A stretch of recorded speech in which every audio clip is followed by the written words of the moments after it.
They saw a woman at the gate and thought she was lost. They saw her calm face, her simple clothes, and her quiet confidence, and decided she could not possibly be the expert sent to fix a failing construction project. To them, leadership had a certain face, authority had a certain voice, and competence, in their minds, did not look like Lindiwe Maseko. But they were wrong, because behind her silence was years of experience. Behind her patience was strength, and behind every doubt they threw at her was evidence they could not ignore. This is the story of a woman who walked into a place that rejected her before she even spoke.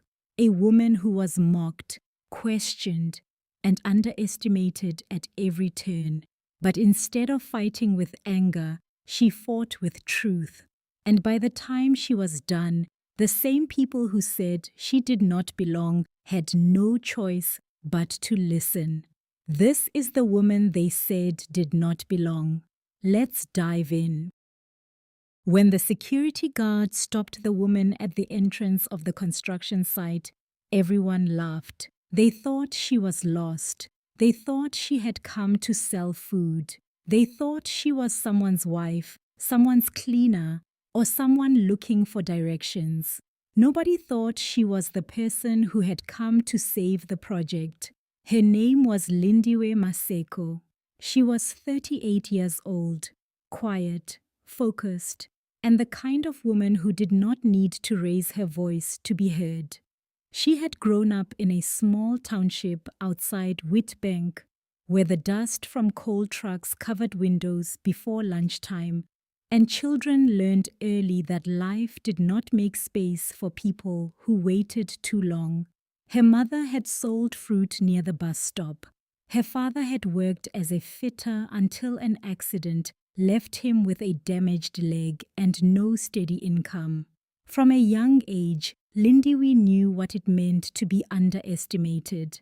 At school, when she said she wanted to become an engineer, one teacher laughed and said, "Those jobs are for boys who are good with machines." Lindiwe did not argue. She simply went home, opened her mathematics book, and studied until the paraffin lamp burned low. When boys in her class teased her for carrying technical drawing books, she ignored them. When relatives told her to choose teaching or nursing because it was more suitable for a woman, she smiled politely and kept applying for engineering bursaries. And when the first rejection letters came, she cried only at night, where nobody could see her. But she never stopped. Eventually, she got a bursary, then a degree, then a job, then years of experience that no one could take away from her. By the time she walked onto that construction site, Lindiwe had spent more than 15 years in engineering, project management, and risk control. She had managed teams, repaired failing projects, and solved problems that many people with louder voices could not even understand. But on that morning, none of that mattered to the men standing at the gate. All they saw was a woman in a simple navy dress, flat shoes, and a black laptop bag. The security guard looked her up and down. "Delivery is at the back," he said. Lindiwe remained calm. "I am here for the project review meeting." The guard frowned. "With who?" "With the site management team." One of the workers standing nearby laughed. "Maybe she is here to review the lunch menu." The others laughed too. Lindiwe looked at him, then looked back at the guard. "My name is Lindiwe Maseko. I was invited by head office." The guard checked the list on his clipboard. He scanned it slowly. Then he shook his head. "I don't see your name." Lindiwe leaned slightly forward. "Please check under external technical advisor." The guard looked again. Then his expression changed. There it was. L. Maseko, external technical advisor. He cleared his throat. "Oh, you can go in." But before Lindiwe could enter, a man wearing a white hard hat and dark sunglasses walked toward them. His name was Peter van Heerden. He was the project manager. He had been running the site for 8 months, and in those 8 months, the project had fallen behind schedule, exceeded its budget, and failed 2 safety audits. But Peter did not believe the problem was his leadership. He believed the problem was that people did not listen to him enough. He stopped in front of Lindiwe and smiled in a way that was not friendly. "You must be the lady from head office," he said. Lindiwe extended her hand. "Lindiwe Maseko." Peter looked at her hand for a second before shaking it. "You know this is a technical site, right?" "I know." "We are not doing paperwork here. This is real work." Lindiwe did not react. "That is why I am here." Peter laughed softly. "Head office is funny. They send a woman in office shoes to tell us how to run a construction project." The men around him smiled. Some looked away because they knew it was wrong. But nobody corrected him. Lindiwe had experienced this before. Not always with the same words. Sometimes discrimination came dressed as a joke. Sometimes it came as advice. Sometimes it came as concern. "Are you sure you can handle site conditions? Will the men listen to you? Won't this be too stressful?" But underneath all those questions was the same message: "You do not belong here." Lindiwe adjusted the strap of her laptop bag and said, "May we start with the meeting?" Peter stepped aside. "Of course," he said. "Let us see what head office has sent us." The meeting was held in a temporary site office made of prefabricated panels. Inside, the air smelled of dust, coffee, and old paper. Around the table sat supervisors, engineers, safety officers, quantity surveyors, and contractors. Most of them were men. When Lindiwe entered, the room became quiet. Peter stood at the front and said, "Colleagues, this is Miss Maseko. She has been sent to assist us with project recovery." The word assist was said slowly, almost mockingly. Lindiwe sat down. She opened her laptop. Peter began presenting. He spoke confidently, using big words and long explanations. According to him, the delays were caused by weather, late deliveries, difficult workers, unreliable subcontractors, and unrealistic expectations from head office. Lindiwe listened without interrupting. She took notes. She watched the faces around the table. She noticed the safety officer staring at the floor. She noticed one young engineer opening his mouth twice, then closing it again. She noticed the quantity surveyor looking nervous whenever Peter mentioned the budget. After Peter finished, he leaned back and smiled. "So, Miss Maseko," he said, "what is your expert opinion?" The room waited.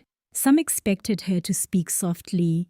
Some expected her to sound unsure. Some expected her to repeat what Peter had already said and call it a finding. But Lindiwe looked at her notes and said, "The project is not delayed because of weather." Peter's smile faded. She continued, "It is not mainly delayed because of late deliveries either. The delays are caused by poor sequencing, weak interface management, unclosed design queries, and repeated rework that is being hidden under general progress reporting." The room became still. The young engineer looked up. Peter sat forward. "With respect," he said, "you have been here for 20 minutes. Lindiwe clicked on her laptop and turned the screen toward the room. "I reviewed the project documentation before coming here. Your weekly reports indicate 82% completion on the eastern section, but the inspection records show that 12 major quality issues remain unresolved. 3 of those issues relate to foundations that were poured before design clarifications were closed. The quantity surveyor looked down. Lindiwe continued. You also have subcontractors working out of sequence. Electrical teams are waiting for civil works. Civil teams are waiting for drawings. And mechanical teams are being blamed for delays caused upstream. Peter's face hardened. That is a very academic view. Lindiwe looked at him calmly. No, it is a project view. A few people shifted in their chairs. Peter gave a short laugh. You have confidence. I will give you that. Lindiwe did not smile. Confidence is not the issue. Evidence is. For a moment, nobody spoke. Then Peter closed his file. Fine, he said. Since you understand everything so well, we will take you to site. Outside, the sun was hot. Lindiwe was given a hard hat, safety glasses, and boots. Peter walked fast, as if trying to prove she could not keep up. But Lindiwe kept pace. They passed trenches, scaffolding, cranes, stacks of material, and workers moving between different sections of the site. Peter pointed at different areas and explained things loudly, as if speaking to a child. That is the pump station. That is the electrical laydown area. That is where the civil team messed us around. Lindiwe listened, but she was not only listening to him, she was listening to the site. She noticed where workers were standing idle. She noticed pipes stored too far from the installation area. She noticed unsafe temporary access near an excavation. She noticed an inspector signing a document without checking the actual work. Then they reached the eastern section. Peter stopped. This is the part you criticized in the meeting, he said.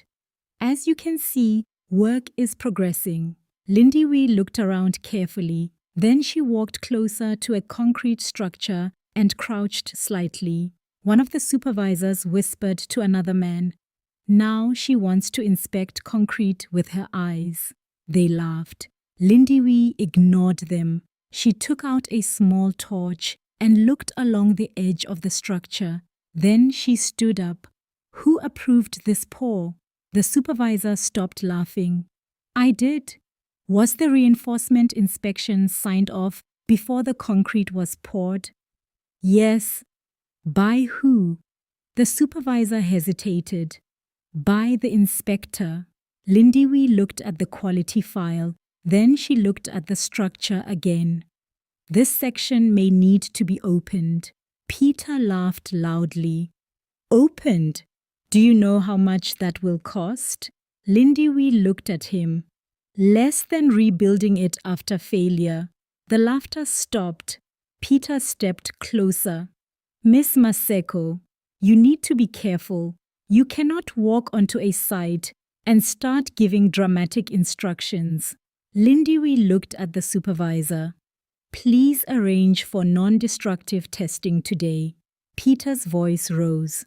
I am the project manager here. Lindiwe turned to him. And I am the technical advisor appointed to investigate why this project is failing. For the first time, Peter had no quick answer. The testing was done later that afternoon. By evening, the results came back. Lindiwe was right. There were serious defects hidden beneath the surface. If the structure had continued without correction, it could have failed during operation. The room was silent when the results were presented. Peter stared at the report. The young engineer, whose name was Saifo, finally spoke. I raised concerns about that section 2 weeks ago. Everyone turned to him. Peter's jaw tightened. Saifo continued, his voice shaking. I sent an email. I said the inspection was rushed. I was told not to delay progress. Lindiwe looked at him. Do you have the email? Saifo nodded. Yes. Peter stood up. This is not the place to discuss internal matters. Lindiwe closed her file. It is exactly the place. The next few days were difficult. Peter became colder. Some supervisors stopped greeting Lindiwe. Workers whispered when she passed. One afternoon, she overheard two men talking outside the office. She is trying to prove a point because she is a woman. No, man, these head office people just like showing power. Lindiwe paused for a second, then kept walking. She had learned long ago that not every insult deserved a response. Sometimes the strongest answer was results. So she worked. She reviewed schedules. She interviewed team members. She checked claims. She inspected site conditions. She compared what was reported to what was actually happening. Slowly, the truth started to show. The project was not failing because people were lazy. It was failing because people were afraid. Junior staff were afraid to challenge Peter. Contractors were afraid to report design problems. Supervisors were afraid to admit mistakes. And everyone was afraid of being blamed. The whole project had become a place where people protected themselves instead of protecting the work. Lindiwe prepared a recovery plan. It was practical, clear, and firm. She recommended resequencing the work, reopening critical quality checks, creating daily interface meetings, protecting whistleblowers, and removing pressure to sign off incomplete work. But the most difficult recommendation was this. Peter had to be removed from direct project control. When Peter heard about the recommendation, he exploded. He stormed into the office where Lindiwe was working and slammed the door behind him. "You think you can come here and destroy my career?" Lindiwe looked up. "I am not destroying your career. I am reporting what I found. You people always do this." Lindiwe's eyes sharpened. "You people?" Peter realized what he had said, but instead of apologizing, he continued. "Yes, head office people. You arrive with laptops and fancy reports and think you understand the ground." Lindiwe stood up slowly. "The ground is exactly what I understand." Peter pointed at her. "No, you understand policies. You understand presentations. But this site was built by men who know how real work is done." There it was, the sentence he had been carrying from the first day. Men who know how real work is done. Lindiwe looked at him for a long moment. Then she said, "My father was a fitter. My mother sold fruit so I could study. I worked on sites where people refused to share drawings with me because they thought women were there to take notes. I have stood in mud, climbed scaffolding, managed shutdowns, investigated failures, and carried responsibility for decisions that could affect lives." Her voice remained calm. "You do not have to respect me because I am a woman. Respect the evidence. Respect the work. Respect the risk. If you cannot do that, then you are the danger on this site." Peter said nothing. The next morning, head office arrived. There was a formal review meeting. This time, the room was full. Senior executives sat at the front. Contractors sat along the sides. Peter looked confident again. He believed politics would protect him. He believed the company would not embarrass a senior project manager because of a woman's report. He believed Lindiwe would soften her findings. He was wrong. Lindiwe presented calmly. No drama, no anger, just facts. She showed the schedule delays, the hidden rework, the safety risks, the ignored quality concerns, the emails from junior staff, the incorrect progress reports, the cost of fixing problems now compared to fixing them later. Then she showed photos from the site. The room grew heavier with each slide. When she finished, the executive chairperson leaned forward. Mr. Van Heerden, did your team raise these concerns before? Peter adjusted his tie. There were general concerns, yes, but nothing that justified major disruption. Saifo raised his hand. The chairperson looked at him. You may speak. Saifo stood. His hands were shaking, but his voice was clear. I raised the issue formally. I was told that if I kept delaying progress, I would be removed from the project. The room turned toward Pieter. Another supervisor stood. I also raised concerns. Then the safety officer stood. Me too. Then a contractor representative. We were instructed to proceed while design queries were still open. One by one, people began to speak, not because they suddenly became brave, but because one person had finally created a space where the truth could survive. Peter's face turned pale. The chairperson closed her notebook. Thank you. We will take this further. By the end of the week, Peter was removed from the project pending a formal investigation. Lindiwe was appointed interim recovery lead. Some people were shocked, some were angry, some said head office had gone too far, but many were relieved. On her first morning as recovery lead, Lindiwe gathered the team on site. She stood in front of them wearing her hard hat, safety glasses, and boots. She did not give a long motivational speech.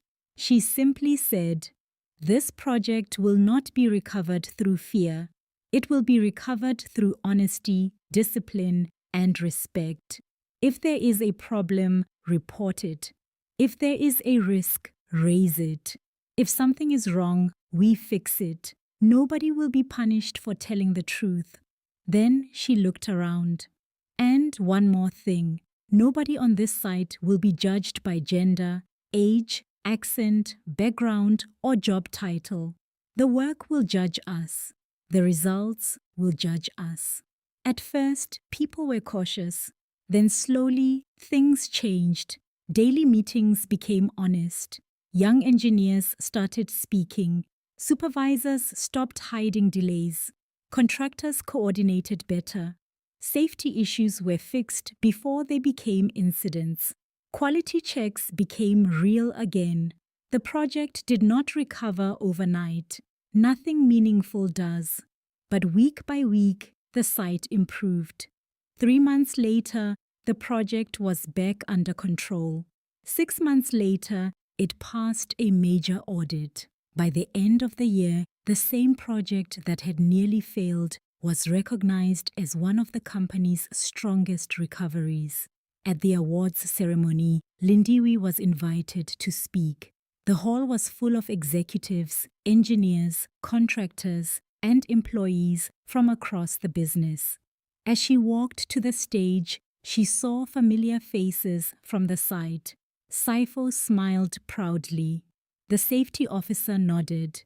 Even some of the men who had laughed at her on the first day stood up and clapped.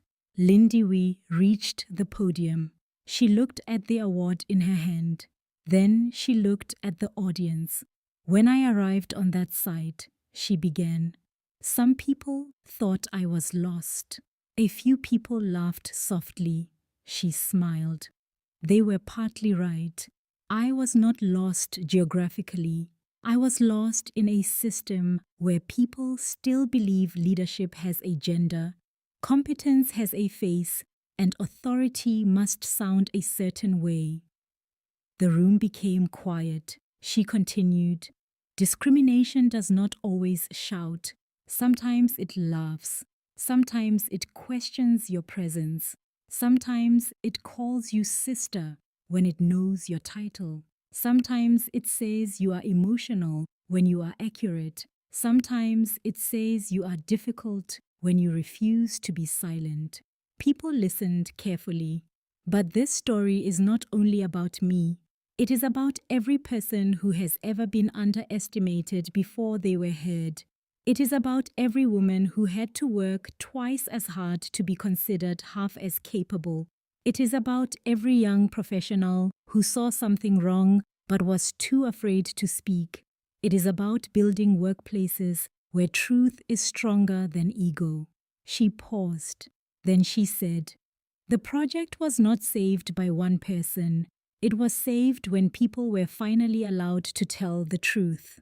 The applause began slowly. Then it grew louder. Lindiwe stepped back from the podium, but before she could leave the stage, the chairperson returned to the microphone. "There is one more announcement," she said. Lindiwe turned. The chairperson smiled. "The board has approved the establishment of a new Project Integrity and Recovery Office. Its purpose will be to intervene in high-risk projects, protect technical independence, and ensure that no employee is silenced for raising valid concerns." She looked at Lindiwe. "And we are pleased to announce that Miss Lindiwe Maseko will lead it." For a moment, Lindiwe could not move. The room stood up. People clapped. Some cheered. Sifo wiped his eyes. Lindiwe walked back to the microphone. She did not cry, not because she was not emotional, but because she was thinking of her mother at the bus stop, selling fruit in the dust. She was thinking of her father, coming home with grease on his hands and pain in his leg. She was thinking of the teacher who had told her engineering was for boys. She was thinking of every gate she had been stopped at before she was allowed to enter. Then she said, "I accept this responsibility, but I want to make one thing clear. I do not want to be the exception that makes people comfortable. I want to open the door so wide that women after me do not have to fight the same battle just to be seen." The applause rose again. Years later, Lindiwe returned to the same construction site. The project had long been completed. The dust had settled. The temporary offices were gone. The gate had been replaced by a proper access point with a new security system. As she walked in, a young female engineer came running toward her. "Miss Maseko?" the young woman asked. "Yes?" The young engineer smiled nervously. "My name is Amogelang. I just wanted to say thank you." Lindiwe looked at her kindly. "For what?" Amogelang looked toward the site. "When I started here, some people told me this environment would break me, but then they told me about you. They said you walked in here when nobody respected you, and you left with everyone listening." Lindiwe smiled gently. "No, my child, I did not leave with everyone listening." Amogelang frowned. Lindiwe continued, "I left after teaching them that listening was not optional when the truth was in the room." The young woman laughed. Then she asked, "Do you think it gets easier?" Lindiwe looked across the site. She thought carefully before answering. "It gets better when more of us refuse to leave." Amogelang nodded. Lindiwe placed a hand on her shoulder. "You belong here, not because they allow it, not because they approve it. You belong here because you are qualified, capable, and ready to do the work." The young engineer stood a little taller.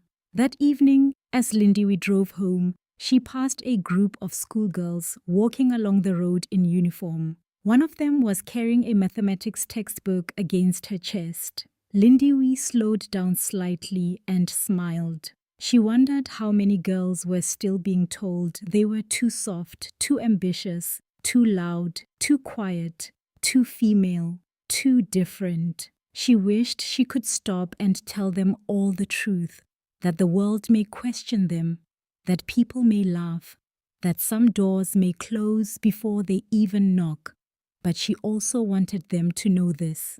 A closed gate is not always the end of the road.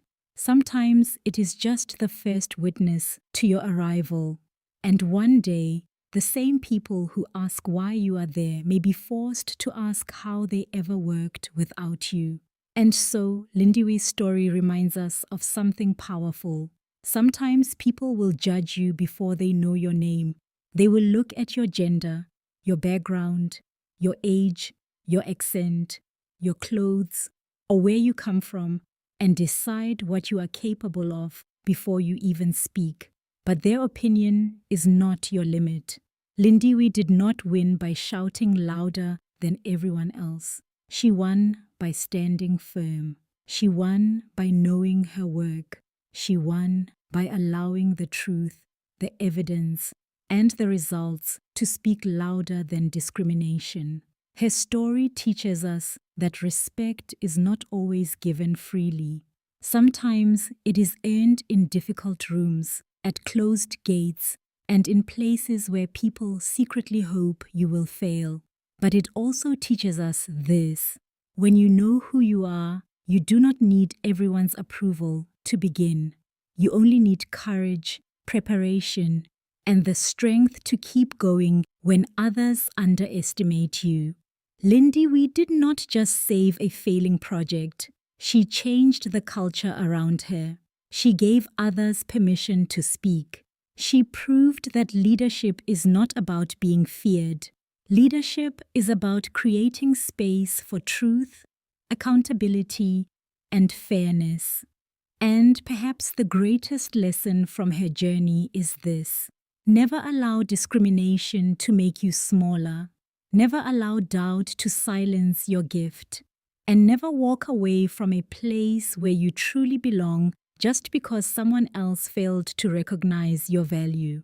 Because one day, the same people who questioned why you were there may be forced to admit that everything changed because you stayed. So, to every person who has ever been underestimated, overlooked, or told they do not belong, keep walking, keep learning, keep showing up.